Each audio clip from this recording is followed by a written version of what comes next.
일본에 사는 한 크리스찬 여성이 있었습니다. 남편이 직장 생활을 하고 이 부인되는 이 자매님은 집안 살림을 했는데 살림이 좀 궁색하고 어려웠어요.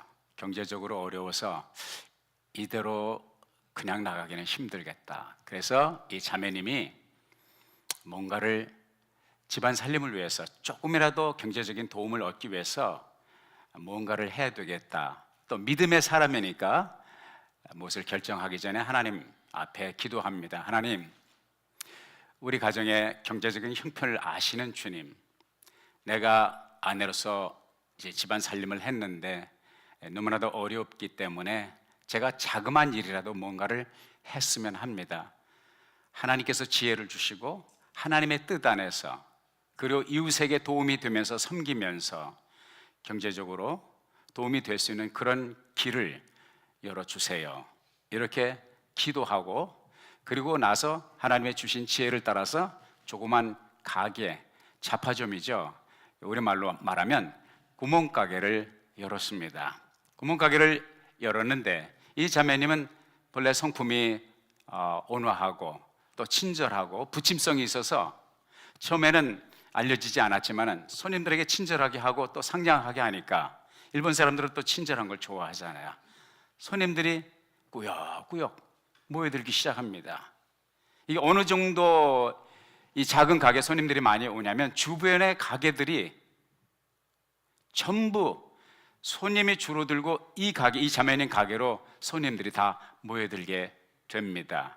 정말 우리 표현대로 룰루랄라 할렐루야죠. 그런데 하루는 남편이 직장에서 저녁 나절에 들어오면서 아내에게 이런 말을 던집니다. 여보,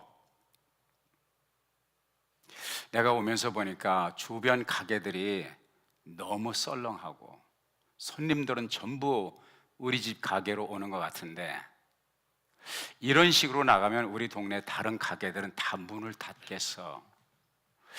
이것은 우리가 믿음의 사람으로 볼 때 옳은 일이 아니라고 생각해. 이 말을 딱 던졌는데 그 남편의 그 부인이죠. 이거 신바람 나고 즐거워. 다른 집 가게 문을 닫으면 어떻고? 예? 다른 가게가 망하면 어떻습니까? 이렇게 받아들일 수 있는데 이 자매님은 그 말이 마음에 찔렸어요. 그래, 우리만 살자고 가게를 하는 것이 아니고 우리가 함께 살아야 되는데, 그래서 어떤 생각을 하게 되냐면 이 가게를 물건을 좀 축소하자. 자파 가게니까 만물상처럼 모든 물건을 다 들여놓았지만 물건을 이제 줄이기 시작합니다. 물건을 줄이기 시작하고 손님이 와서 물어보면 그 다음부터는 그 물건은 우리 집이 없습니다. 저쪽 가게 가시면 그 물건을 구할 수 있습니다. 이 손님을 보내는 거예요. 세상에 이런 사람이, 이런 가게 주인이 어디 있어요? 이게 바보스러운 일이죠. 아닌 게 아니라 손님이 점점 줍니다. 다른 가게들은 같이 일어납니다. 거의 평준화가 됩니다. 이 자매님이 가게가 불티나게 문전성시를 이룰 때는 눈코 뜰 새 없고 시간적 여유가 없어요. 그저 물건 떼오고 물건 해가고 손님들에게 이제 장사를 하는 일 외에는 아무 생각을 할 수 있는 여유가 없었는데 손님이 줄어들면서 시간적 여유가 생겼습니다. 시간적 여유가 생기면서 이 자매님이 평소에 일생에 늘 해보고 싶었던 글을 쓰기 시작합니다. 글을 쓰기 시작해서 소설을 하나 쓰게 됩니다. 그 소설을 썼는데 출품을 했는데 이게 제 기억에 64년도인가? 그때에 세계적인 정말 전국적인 반향을 일으키게 되는 것이죠. 센세이션을, 일본의 이제 판매 기록 1위를 기록하는 센세이션을 일으키는 그런 소설책이 됩니다. 이 책의 이름이 뭐냐면 빙점이라는 책입니다. 그리고 이 빙점을 쓴 그 자매님의 이름이 미우라 아야코입니다. 이 자매님은 일약 스타덤에, 소설의 문학가의 스타덤에 올라가서 이후로 계속 픽션, 논픽션 책을 쓰게 되고 80여 권의 책을 쓰게 되고 그의 책이 내용이 너무 좋아서 그것을 각색을 해서 영화로 나오고 이런 놀라운 획기적인 역사가 이루어집니다. 후일의 미우라 아야코가 이런 고백을 합니다. 이런 식으로 장사하게 되니까 여유 시간을 얻어서 틈틈이 글을 쓰게 되고요. 나중에는 작가의 길로 돌아서는 큰 복까지 누리게 되었습니다. 동시에 내 인생에서 가장 중요한 이웃도 얻게 되었지요. 참 신기합니다. 마음이든 물건이든 남에게 주어 나를 비우니 그 비운 만큼 채워지네요. 과연 우리의 마음은 샘물과 같아서 퍼내면 퍼낸 만큼 고이게 되는 것 같아요. 그냥 쌓이는 것이 아니라 샘솟듯 솟아나서 우리의 마음을 가득하게 채우니 말입니다. 빙점은 미우라 아야코 부부의 이 감동 어린 삶을 축복하신 하나님의 선물이었습니다. 이것이 기독교 정신의 역설입니다. 이것이 주고 손해보는 것이 아니라 이것이 주고도 남는 장사를 하는 것입니다. 희생하는 것이 바보스러운 것 같지만 희생을 통해서 내가 살고 이웃이 더불어 함께 사는 놀라운 축복, 역설적인 진리가 우리 주님께서 우리들에게 보여주신 진리라고 하는 것입니다. 이것이 배려이고 이것이 나눔이고 이것이 기독교 정신이 아닐까요? 제가 좋아하는 분 가운데 한 분이 이제 창조과학회 회원인 김명현 교수라고 있습니다. 이분은 젊은이들에게 특별히 과학이니 뭐 생물학이니 천문학이니 이런 것 때문에 또 진화론이 이런 것 때문에 세상 학문 때문에 하나님 앞에 나가는 성경으로 보지 못하는 이 걸림돌을 제거하기 위한 기독교 변증학적인 차원에서 왜 하나님의 말씀은, 왜 성경은 과학을 능가하는 것인가? 과학이 있음에도 불구하고 과학은 결코 하나님의 진리를 꺾지 못한다. 이것을 이제 힘주어 말하는 그런 분입니다. 그분이 이런 말씀을 하시더라고요. 스타는 무엇이 스타입니까? 스타는 스스로 빛을 발하는 것이 스타입니다.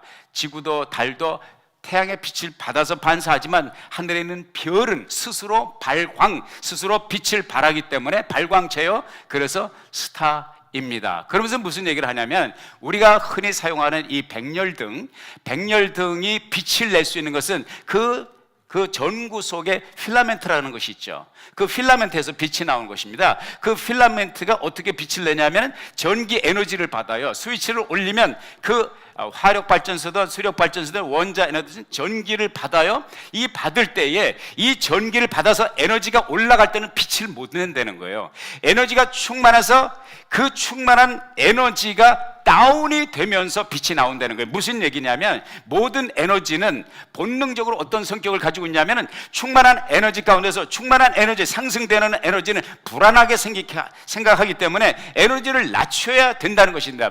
말하자면 우리 인간이 서면 앉고 싶고 앉으면 눕고 싶고 누우면 자고 싶은 것처럼 모든 에너지는 안정성을 위해서 그 안정한 스테러스를 위해서 에너지를 내보내야 된다는 것이죠. 에너지를 낮춰야 된다는 것이죠. 그 에너지를 낮추는 과정에서 나오는 것이 빛이라는 것이죠.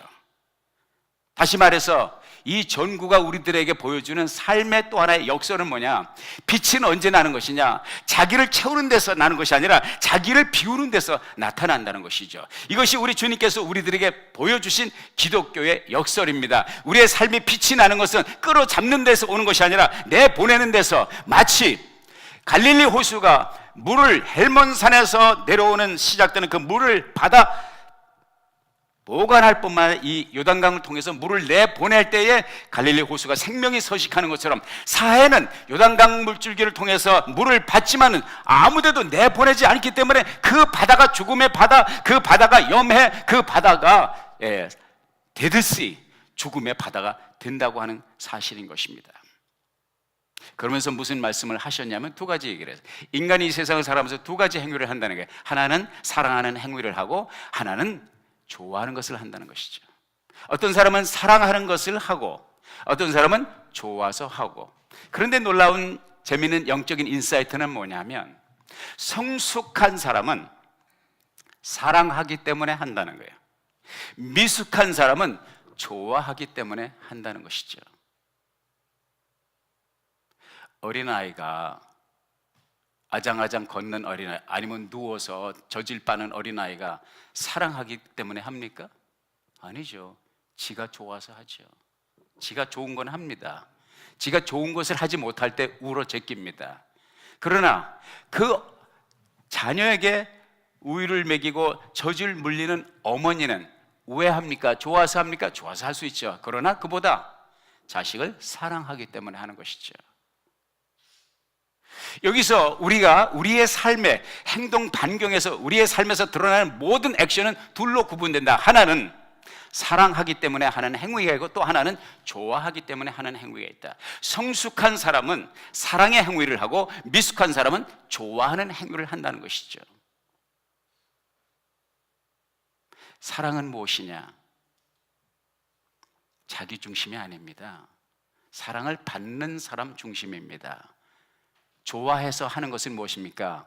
상대방 중심이 아닙니다. 내가 좋아서는 나 중심의 행위입니다. 그런 차원에서 저는 아름다운 교회를 출입하는 여러분 모두가 사랑의 성숙한 사랑의 행위로 여러분들의 삶의 반경을 충만히 채우시기를 예수의 이름으로 축원합니다. 그 영적인 인사이트에서 생각하면서 무엇을 생각하면 전도란 좋아하기 때문에 한다기보다 전도는 사랑하기 때문에 한다는 것을 제가 깨닫게 되었습니다. 아멘. 전도는 물론 자기가 좋아서 할 수도 있죠. 그런 사람들도 있어요. 그러나 전도는 좋아하기 때문이라기보다는 사랑하기 때문에, 첫째 위에 계신 하나님을 사랑하고, 둘째 내 전도를 받는 전도의 대상, 그 사람, 내 앞에 서 있는 그 사람, 내가 사랑하는 그 사람을 사랑하기 때문에 전도를 한다는 사실을 깨닫게 되는 것이죠. 요한복음을 기록, 오늘 함께 요한복음을 읽었습니다. 요한복음의 뒷부분에 가면 20장 31절에 사도 요한이 요한복음을 기록한 결정적인 그 이유, 목적이 무엇이냐? 왜 요한복음을 자기가 기록해? 이미 마태, 마가, 누가복음이 나와 있는데 내가 다시 요한복음을 기록하는 이유는 무엇이냐? 내가 이것을 기록하면 너희로 예수께서 하나님의 아들 그리스도이심을 믿게 하려 하며 또한 그를 믿어 그를 힘입어 생명을 얻게 하려는 것이다. 할렐루야. 이 생명의 복음의 핵심과 주인공은 누구냐? 이 복음의 정점, 이 복음의 중심에는 누가 있느냐? 바로 예수 그리스도가 있다는 말이죠. 신앙생활을 한다는 것은 바로 이 예수를 믿는다는 것이죠. 신앙생활을 한다는 것은 바로 이 예수를 받아들인다는 것이죠. 신앙생활을 한다는 것은 바로 이 예수와 함께 살아간다는 말씀인 것입니다. 하나님은 복음을 통해서, 또 2000년 기독교 역사를 통해서 이 복음의 핵심인 예수 그리스도를 전하기 위하여 여러 채널, 여러 방법을 하나님께서 동원하셨는데요. 고린도전서 1장에 보면 우리 사도 바울이 그런 말을 했습니다. 하나님께서 사람을 구원하시되 전도의 미련한 방법으로 사람을 구원하시기를 하나님께서 원하신다고 했어요. 왜 전도의 미련한 방법입니까? 우리가 생각할 때 하나님이 하늘에서 천사를 동원해서, 아니면 예수 안 믿는 사람에게 벼락이 떨어진다든지, 사람을 죽이진 않아도 예수의 복음이 증거될 때 예수님을 안 받아들이면 벼락이 떨어지니 번개가 친다든지, 천사가 내려와서 예수를 믿어라 하면 얼마나 좋겠습니까? 근데 왜 하나님이 우리같이 말도 제대로 버벅거리면서 제대로 말도 못하고 어눌한 우리들을, 능력이 없는 우리들을 불러서 사용하시냐? 이것이 하나님의 방법이라는 것이죠. 그래서 고린도전서 1장은 계속해서 말씀하십니다. 세상에서 미련한 자들을 택하셔서 지혜 있다 하는 자를 부끄럽게 하시고, 세상에서 연약한 존재들, 우리가 같이 연약한 존재들을 부르셔서 힘 있다 하는 자들을, 강하다 하는 자를 부끄럽게 하시는 것이 하나님의 방법이라는, 이것이 하나님의 원리라고 하는 것을 가르쳐 주십니다. 기독교 2000년 역사가 그것을 가르쳐 주고 있습니다. 한 번에 한 사람씩, 한 번에 한 영혼씩, 우리같이 평범한 사람들의 전도를 통해서, 우리같이 평범한 사람들의 복음을 들고 다가감을 통해서 하나님은 2000년 기독교 역사 가운데서 한 번에 한 영혼씩, 물론 빌리그레암 목사님 같은 분도 계시죠. D.L. 무디 부흥사 같은 분도 계시죠. 또 베드로같이 한 번 설교하고 하루에 3000명씩 회개하고 돌아오는 역사도 있죠. 그러나 그것은 다수가 아니고 극히 드문 경우고, 하나님은 2000년 기독교 역사에서 지금 수십억의 기독교 인구가 창출되기까지 지구촌 기독교 역사에 하나님이 사람을 구원하시는 방법은 바로 한 번에 한 사람씩, 우리 같은 보통 사람. 사도 바울이 그렇게 말씀하고 이제 하나님이 우리를 택하심을 보라. 우리 중에 문벌 좋은 자, 우리 속된 표현으로 하면 실력 있는 자, 가문 좋은 자, 빽 있고 힘 있는 사람 많지 않다는 거죠. 보통 사람, 영향력이 크지 않은 사람, 그냥 보통 사람을 하나님께서는 부르셔서 우리의 연약한 입술의 복음의 증거를 통해서 구원을 하시기를 기뻐하신다. 여러분 자신을 보십시오. 어떻게 이 자리에 와 있습니까? 어떻게 아름다운 교회에 와서 신앙을 가지고 하나님 앞에 경배 찬양하며 하나님의 말씀을 듣고 있습니까? 어떻게 천사의 전도를 받았습니까? 하나님께서 직접 여러분들에게 나타나셨습니까? 아니면 어떤 기적이 나타나서 여러분 예수를 믿겠다고 작정하셨습니까? 아니잖아요. 그런 분이 있습니까? 손 들어 보십시오. 손 들어 보십시오. 나는 천사를 직접 만나고 천사의 전도를 받아서 여기 왔다고 그런 분 한 사람도 없잖아요. 그 무슨 말이에요? 누군가가 얘기해서 온 거예요. 누군가가 가자고 해서 온 거예요. 아멘. 그 얘기는 뭐냐? 이 은혜를 입은 우리가 또 다른 누구에게인가 가서 내가 사랑하고 내가 케어하고 내가 마음을 두고 내 마음 정을 둔 그 사람에게 가서 같은 얘기를 해줘야 된다 이거예요. 안 그러면 복음이 여기서 스탑되는 것입니다. 내 대해서 끝나는 것입니다. 하나님의 축복은 내 대해서 끝나는 것입니다. 하나님은 그걸 원치 않습니다. 하나님은 우리가 사해처럼 살아가기를 원치 않고 갈릴리 호수처럼 받았으면 받은 것을 내놓는, 내게 복음이 왔으면 그 복음이 나로 인하여 또 다른 사람들에게 증거되는 도체, 부도체가 아니라 전도체가 되기를 원하는 것입니다. 할렐루야. 그런 차원에서 오늘 본문에서 한 사람을 만나죠. 그분의 성씨는 안씨예요. 안씨. 이름이 뭔지 아시겠어요? 예, 안드레. 그 안드레는요, 나중에 예수님의 제자가 되었는데 처음부터 예수님의 제자가 아니었고요, 본래 세례 요한의 제자였어요. 세례 요한. 요단강변에서 불의의 사자우를 토하면서 약대 털옷을 입고 메뚜기와 석청으로 끼니를 이으면서 회개하라고 유대 광야에서 몰려오는 그 군중들을 향해서 외칠 때에 수많은 군중들이 그 말씀에 감동을 받아서 그에게 세례를 받고 회개하는 그런 역사가 나타나요. 그런데 그 세례 요한이 어느 날 엉뚱한 얘기를 하는 거예요. 저 갈릴리 그 시골 구석에 나사렛이라는 곳에 30대 청년이 딱 나타났는데 그 양반을 보더니 이 세례 요한이, 이 선지자 세례 요한이 사람들에게 뭐라, 보라 세상 죄를 지고 가는 하나님의 어린 양이로다, 이런 뚱딴지 같은 얘기를 하는 거예요. 저 양반이 지금, 아니 난 당신이 좋아서 당신을 쫓아왔는데, 당신이 메시아인가 하고 쫓아왔는데, 이 양반이 자기 선생이 하는 말이 저분이 메시아다 그러는 거예요. 자기가 신뢰하고 믿고 따라다니던 세례 요한이 저분이 메시아다 그러니까 처음에는 귀뚱으로 듣다가 이 메시지가 계속 나오니까 뭐가 있긴 있나, 그러고서 이제 예수님에게 찾아가죠. 예수님을 만나죠. 예수님의 말씀을 듣죠. 예수님의 삶을 보죠. 그리고 거기서 놀라운 감동과 하나님의 성령의 타치를 경험하게 되고요, 예수를 예수로 알아보는, 하나님의 아들 메시아로 만나는 놀라운 축복을 경험하게 됩니다. 이분이 정말 메시아라는 것을 깨닫는 순간 가슴이 벅차오르고 감동이 끓어오르는데, 그때 제일 먼저 떠오르는 얼굴이 있었어요. 그 얼굴이 누구의 얼굴이었느냐? 자기 사랑하는 형 베드로의 얼굴이었어요. 그리고 베드로에게 달려갑니다. 형 메시아를 만났어. 그리스도를, 메시아는 히브리 말이고 그리스도는 헬라 표현입니다. 기름 부음을 받은 자, 다시 말해서 이스라엘 백성들이 오고 오는 세대에 기다렸던, 이스라엘 민중이 기다렸던, 이스라엘 민족을 구원할 자라고 대망했던 그 메시아를 드디어 만났다는, 이 벅찬 가슴을 안고 제일 먼저 달려간 것은 베드로입니다. 사랑하는 여러분, 나눔이란 무엇입니까?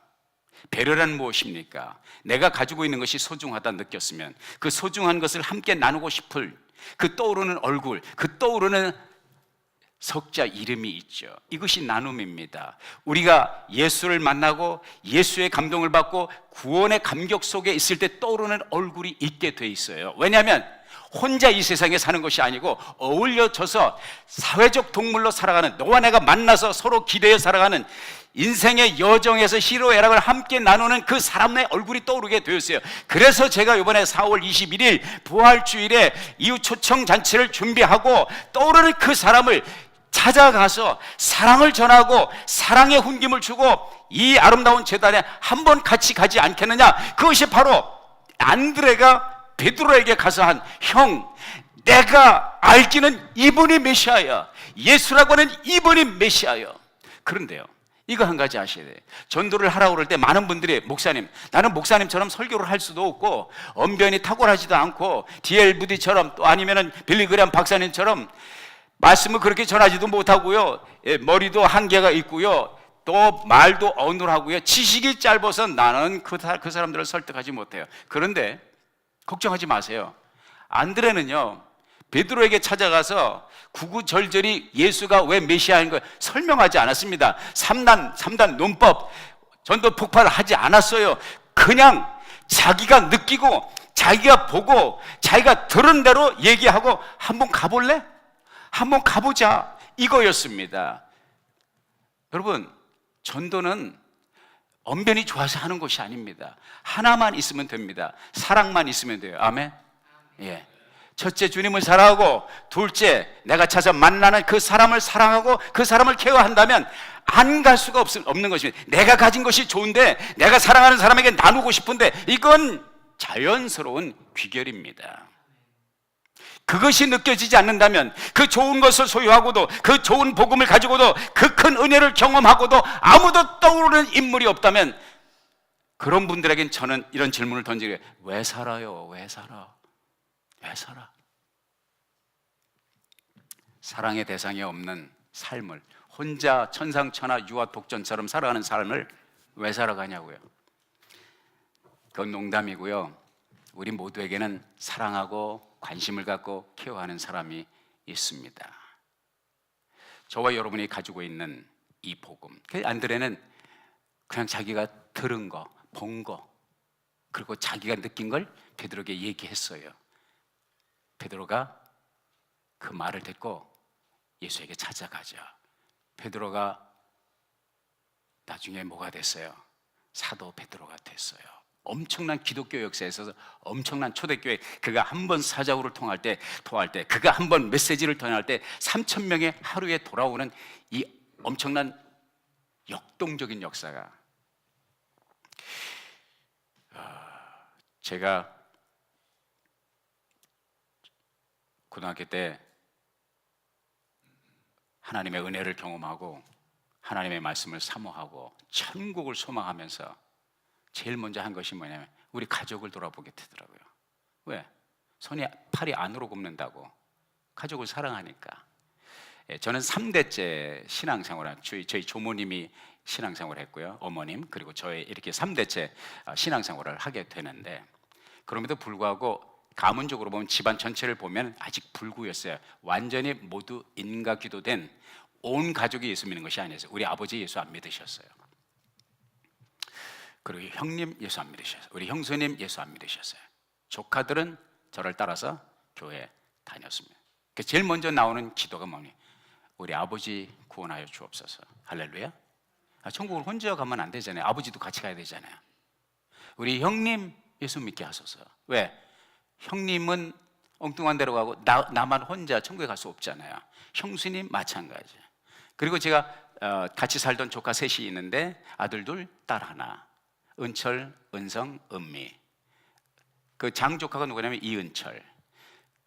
내가 무슨 마음으로 그런 기도를 했는지 몰라요. 장조카는 목사가 되게 하옵소서, 주의 종이 되게 하소서, 그 기도를 했어요. 그 기도를. 근데요, 참 희한해요. 하나님이 그 기도한 대로 역사하세요. 할렐루야.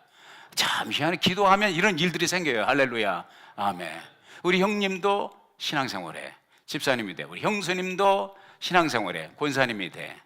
이은철 목사 안수받아. 근데 기분 나쁘게 이은철 목사는 나보다 목회를 더 잘해. 진짜 기분 나빠. 근데 그것 때문에 시험에 들질 않아.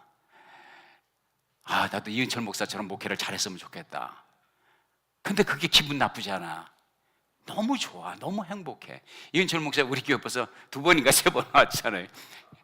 여러분들한테 미안해가지고 더 초청 못하게 했어요.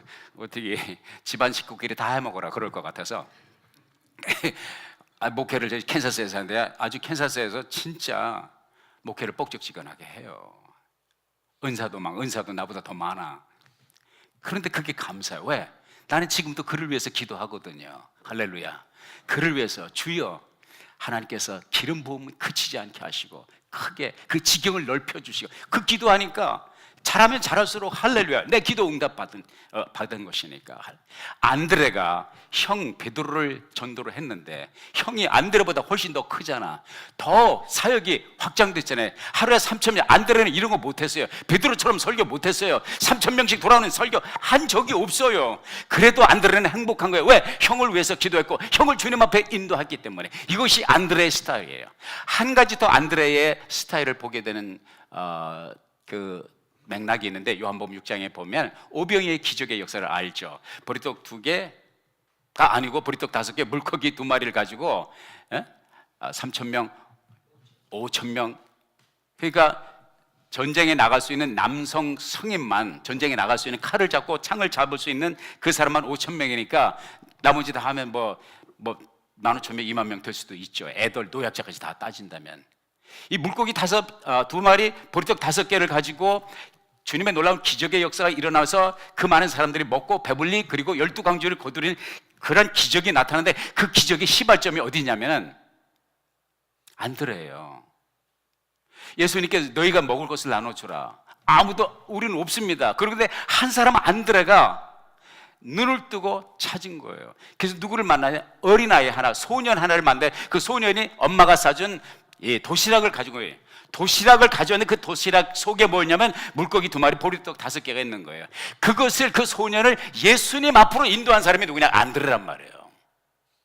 이 소년을 예수님 앞으로, 이 소년을 발견하고 이 소년을 예수님 앞으로 인도하고 예수님에게 이 오병이어가 들려질 때 주님께서 축사하시고 나눠주라 할 때 이런 기적이 나타난 거거든요. 그게 안드레 스타일이에요. 그것이 안드레 전도법입니다. 내가 하는 것이 아닙니다. 전도는 내가 하는 것이 아닙니다. 나는 심부름만 하는 것입니다. 나는 그 사람을 예수님께 연결시켜주면 되는 것입니다. 옛날에 페스탈로치가 세상을 떠나시고 페스탈로치의 그 교육의 아버지잖아요. 그분의 그 교육 정신을 이어받자 그래서 페스탈로치 동상을 만들자가 동상 건립위원회가 만들어졌어요.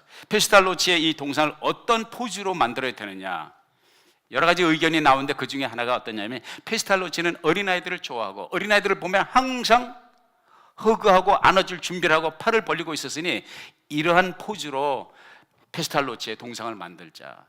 그것이 제일 인기 있는 그런 안건이었어요. 그런데 다른 사람이 그것을 능가하는 안건을 내어놓습니다. 그것이 아니, 그거는 페스탈로치의 평소의 모습이 아닙니다. 한 손은 내밀고 다른 한 손은 위를 가리키는 것이어야 됩니다. 무슨 뜻입니까? 한 손은 아이들을 맞이하는 영접하는 손이고 다른 한 손은 자기에게로 부르는 것이 아니라 그분 예수께로 예수님에게로 인도하는 안내자로 그런 평생을 교육했던 사람입니다. 할렐루야. 이래서 이것이 이제 결정이 된 것이죠. 페스탈로치의 평소의 모습을 담을 수 있는 그 단면은 뭐냐? 어린아이들을 사랑하고 예수님께로 그를 인도하는 그 모습이 페스탈로치의 동상이어야 한다. 우리의 삶은 안드레가 오늘 보여준 삶은 그것입니다. 한 손은 그 누군가를 찾아가고 다른 한 손으로는 그 손을 예수님께로 가리키며 베드로를 찾아가 예수님께로 인도하는 것처럼 오병이어를 도시락을 싸가지고 온 그 소년을 예수님께로 안내한 것처럼 우리의 전도의 모습은 내가 하고 내가 어떤 역동적인 내가 능력 있는 설교자, 내가 능력 있는 전도자, 내가 그 사람을 감동시키고 내가 그 사람을 복음으로 굴복시키고 이게 아니라 주님께 인도하면 되는 겁니다. 아멘. 영혼 구원은 우리가 절대로 못합니다. 주님이 하시는 것입니다. 아멘. 그냥 주님께로 인도하면 됩니다. 여러분 전도하기 어려운데 그래서 이번에 왜 우리가 4월 20일에 이웃 초청 잔치냐? 여러분 스스로 하기가 어려우니까 교회로 데리고 마실 까자 그러고 맛있는 거 한번 사주고, 좋은 선물, 따뜻한 선물 하나 사주고, 그리고 우리 한번 교회 갑시다. 교회 가면 더 맛있는 거 사줄게. 이게 우리가 하나님께로부터 받은 그런 모든 그 은사, 그 달란트를 동원해서 하나님께서 우리들에게 주신 그 힘을 동원해서 사랑으로 다가가고, 그를 누구에게로? 예수님께로. 그를 누구에게로? 우리 아름다운 교회로. 그리하여 그들에게 기회를 제공하는 거예요. 하나님의 말씀을 들을 수 있는 기회를 제공하는 거예요. 하나님을 찬양하는 찬양의 감동을 받을 수 있는 기회를 제공하는 것입니다. 우리 아름다운 공동체의 사랑의 품을 느낄 수 있는 기회를 제공하자는 거예요. 여러분들로 그 사람의 영혼을 구원하고 책임지라는 것이 아닙니다. 같이 해봅시다. 그 정도면 나도 할 수 있습니다. 확신 지수 한 30% 되는 것 같아요. 같이 해보세요. 그 정도면 할 수 있습니다. 옆에 분 보시고 눈에 힘주고, 당신도 할 수 있습니다.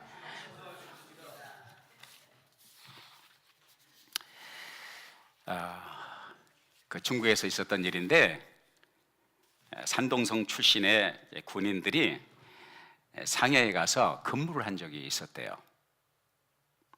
그래서 군인들이 보는데, 군인들이 무료하잖아요. 날마다 전쟁이 아니니까. 그 보초 쓰고 힘들잖아요. 근데 재미있는 인터테인먼트 거리가 생겼어요. 개 한 마리가 집을 뛰쳐나왔는지 탕자가 되었는지 개 한 마리가 여기저기 어슬렁어슬렁 왔다 갔다 하는데, 이상하게도 그 개의 입에 무슨 종이 쪽지들이 물려 있더래요. 그래서 병사들이 심심하니까 그 개를 쫓아와서, 야, 너 입에다 뭐 물었냐? 그러고서 그 찢어진 종이 쪽지를 딱 꺼내서 보니까 거기에 참 좋은 말씀들이 기록이 되어 있더래요. 좋은 말씀들이. 야, 이거 참 우리 평소에 못 보던 거네. 학교 다닐 때 못 보고 내가 누구에게도 들어보지 못한 이 말이 기록이 돼. 이게 참 좋다.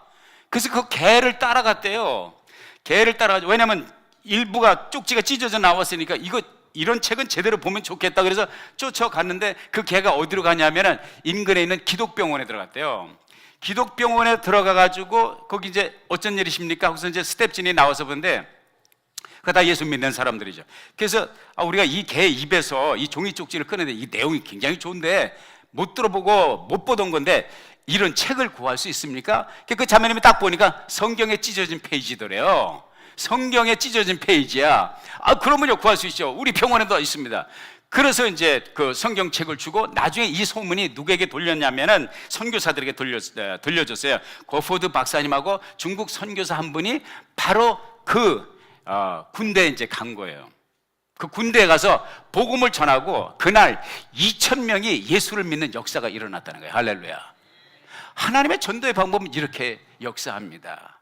이걸 누가 했어요? 개가 했다고.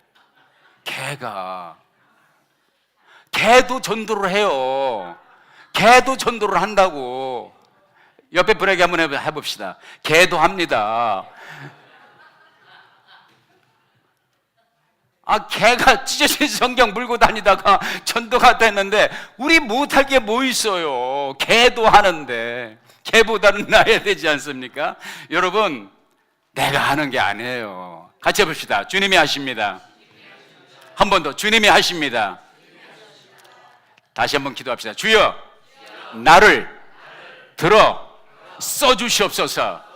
할 수 있습니다. 다니엘서 12장 3절에 보면, 지혜 있는 자는 궁창의 빛과 같이 빛날 것이요, 많은 사람을 옳은 대로 돌아오게 한 자는 별과 같이 영원히 비치리라. 여러분, 빛나는 인생은 무엇입니까? 연예계에 데뷔하는 것이 아니라 이 복음을 전하는 것입니다. 그러면 여러분도, 나도 스타가 될 수 있습니다. 같이 해봅시다. 나도, 당신도 스타가 될 수 있습니다. 기도하시겠습니다. 아버지 하나님, 은혜를 감사합니다. 오늘 주신 말씀 아로새기며 주께서 주신 지상명령, 내가 하는 것이 아니라 오직 주님 심부름 감당하며 안드레적인 삶의 스타일, 안드레적인 전도 스타일, 내가 만나는 사람들에게 예수 복음의 바이러스가 증거되도록 우리를 들어서 주시옵소서. 예수님의 이름으로 기도하옵나이다. 아멘. 다 같이